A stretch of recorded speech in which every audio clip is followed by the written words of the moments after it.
Hello, intrepid viewers, family, friends and colleagues, new people. You're all welcome in this tent.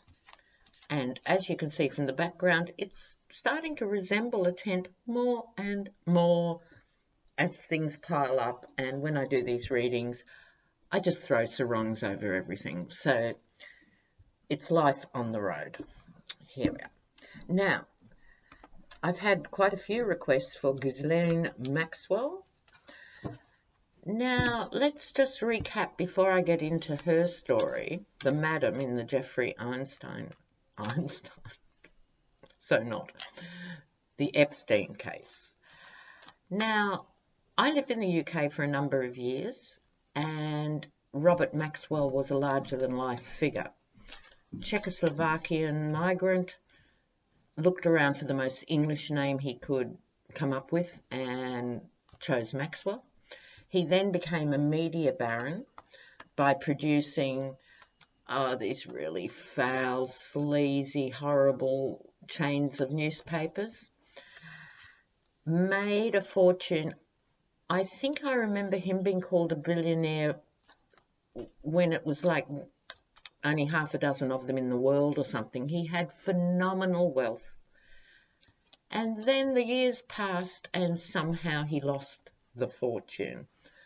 Why? Because he wasn't happy with the billions he'd got through the media empire, and I think it's safe to say legally, basically he started ripping off his clients. He started embezzling. And so I say that guardedly because I'm not absolutely sure, but I do know the fortune was largely lost. Equally, what does that mean?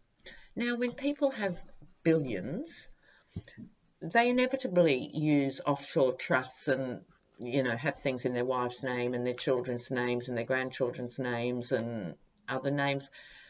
So for Ghislaine herself, as one of, I think, 9 kids or something he had, she grew up with enormous privilege and wealth, and then the fortune was lost. It might mean she was down to the last 3 mil in her piggy bank. It might mean she had to sell 3 of her 26 properties. I don't know what that means. But even assuming she was genuinely left without significant income, she was a very well-connected socialite globally. And there's no way she could have got a job in an art gallery of a friend that paid $250,000 a year because they were going to write it off on tax. I mean, there were a zillion ways. There's a lot of people who have trophy jobs. I don't think you have to sell children, Ghislaine. I'm sorry to be sarcastic with such a serious issue, but I don't take that as an excuse. So I'm coming from that position. Okay, so let's be totally clear. Now, I'm just going to pause for a moment. There's a dog incident. I'm back. So I wanted to have a look at her generally with a 5-carder, generally her life, and then get into the nuts and bolts of what her testimony could be about and who could be affected.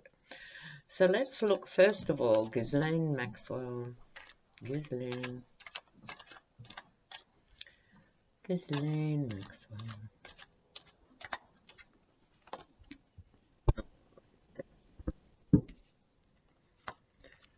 Oh, it's jumping to the now. I was going general, but it is so jumping to now. All right. Now,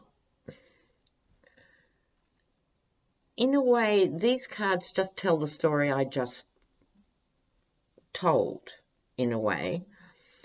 So if we look at her past first, suddenly out in the cold and penniless,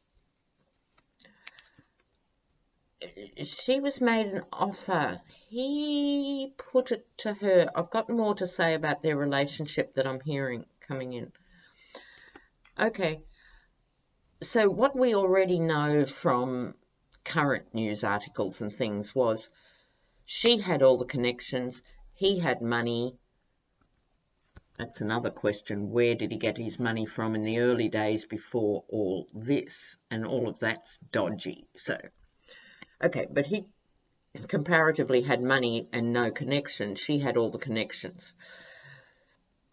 This was an offer she wasn't wild about in the beginning, but her greed, almost panic over money, meant she was ripe for this proposition. Again, not an excuse. We're just looking at what was happening underneath her. She's hard to read. I have to say that. She's hard to read.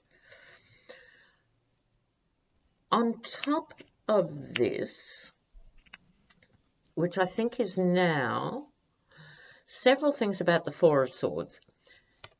In a more benign reading, it's someone in repose and respite and just gathering strength again. When it's more complicated, as this case is, the card is more complicated. This person can't get up without being stabbed multiple times. So she's having to think really hard who she's going to give up and why. The stained glass window I don't always talk about in this card, but it's important here. She's the key to the puzzle. She's the enigma. It's, before I get to her crossroads decision, his motivation is, no matter how ugly it is straightforward. Sex-driven, lustful, power-mongering bloke being our generic word for men in Australia, bloke. At the end of the day, he's just a bloke. Okay. Meets socialite. He can make money by blackmailing people or just doing favours and getting favours back in return or something. It's sort of straightforward, old school stuff. Her involvement is much more complicated, and in any trafficking racket, there are often women as the front, because women tend to trust other women. So if a woman says, I can get you a job working in the UK, doing domestic work, and you live in Bangladesh on $300 a year, you're more likely to trust the woman. So it's not new for a woman to be the front of it, but she went further. She procured and she trained. Repulsive city. Now, I think she's at a crossroads here, how much she's prepared to give. What I'm hearing, she always loved him in a not entirely healthy way. I think he found her hot in the beginning, but could see he was very transactional. He could see how she could help him. He was the one who brought up the initial offer, not her. And I'm hearing she still loves him. She still loves him. Look, who can explain this stuff? So she has to make a decision whether to speak or not speak. I think firstly in relation to him, and secondly, everyone else, because she knows everything. I think I'll draw again with Rider-Waite about the court case, and then we'll move to the clarifiers. So, what's happening with the actual case behind the scenes? I want to know what's happening behind the scenes in this court case. Let me just split the cards. I want them really mixed up for this. I want a fresh look. What is going on behind the scenes with Ghislaine Maxwell?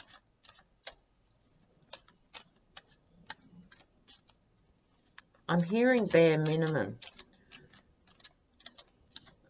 I'm hearing bare minimum. I think what that means is, apart from my name is Ghislaine Maxwell, etc., I don't think she said much yet. I think that could also be the offer she didn't want. If you don't talk to us, you're going to go for a row and you're looking at whatever number of decades. But I don't think she's actually cracked yet. But the fact she might not have spoken is not that unusual. Most lawyers' advice in this stuff is say nothing, say nothing, say nothing. So that's what I'm feeling. Not much yet, but she has to make a decision. So behind the scenes, I'll keep shuffling, but that's what I heard. Not much. What's the legal situation for Ghislaine? I'm going to do 4 for this.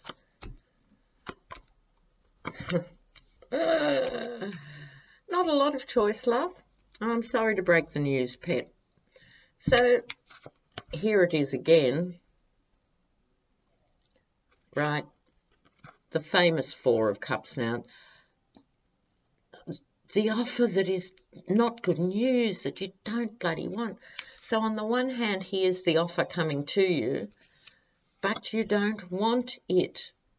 Well, that would be because it involves telling the truth, which would be a novel experience for any of these people. It involves actually pouring the dirt on hugely powerful people all over the world. Second digression. It could be the third. I've lost count already. What happened to Jeffrey Epstein last week? My feel, without reading on it, is he did it himself. He's not a candidate for a long-term jail gig. Right? I'll just leave it at that. Now, she has to decide if she's going down with the ship or not.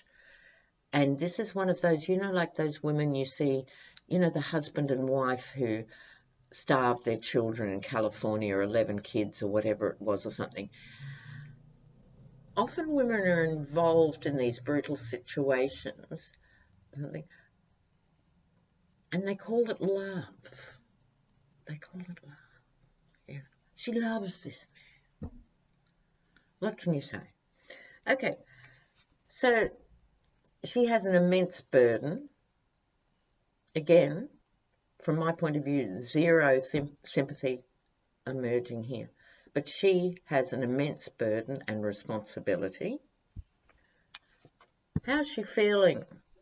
Well, no ma vieux, right? This is how she is feeling. This is the karmic wheel turning. This is what she did to those girls. Okay? I don't think they did chain them to beds or things like that, but who knows?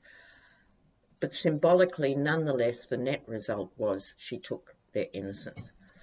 So, now I want clarifiers, and I'm using this little mini deck for this. It's different from the Verisibilis.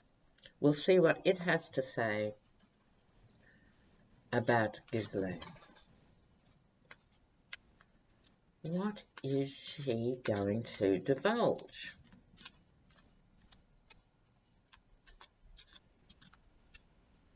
I'll move those out of the way. Here we go. Ghislaine. What is she going to divulge?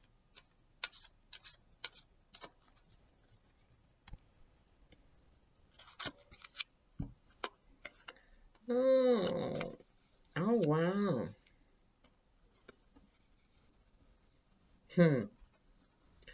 This is closer to home than I thought from a White House Trump perspective here. Okay, I have to say something before I get into this. This is interesting. Like everything else, I'm not convinced that the Epstein case, as it unrolls, and illustrious names, including many famous Dems, because, let's face it, men are men, planes are planes, young girls are young girls. It's hardly divided down party lines. as this spills out, I think it'll be damaging for Trump, but not fatal for Trump. Right? The only thing that's going to bring him down is the Al Capone money issues. It could be very like Al Capone. It could be the famous tax things, but it's definitely going to be money, not moral issues, because the evangelicals have already taken their position. He did whatever he did then. That's before he was called by God to be president. They just don't want to hear it. It wouldn't matter what comes out. It's not going to move the evangelicals.